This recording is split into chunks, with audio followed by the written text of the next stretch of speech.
BNP আপনার এই দেশে যা কিছু ভালো সব কিছু কিন্তু বিএনপির অর্জন, এবং যে সংস্কার আপনার একদলীয় গণতন্ত্র থেকে বহুদলীয় গণতন্ত্রে আসা, আপনার প্রেসিডেন্সিয়াল ফর্ম থেকে পার্লামেন্টারি ফর্মে আসা, মুক্ত আপনার সংবাদ পত্রের স্বাধীনতাকে নিশ্চিত করা, বিচার বিভাগের স্বাধীনতাকে নিশ্চিত করা, সবই বিএনপি করেছে, অতীতে করেছে।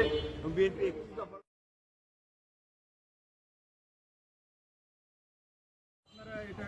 না, আমি গতকালই সেটা তো বলেছি, আপনারা দেখেছেন যে আমরা খুব উদ্বিগ্ন, কনসার্ন। সেটা মনে করি এটা সরকারের একটা ব্যর্থতাই বলবো যে এটা উদ্ধার করতে পারবে এইরকম একটা উন্নত হয়েছে বলে আমার কাছে মনে হয়।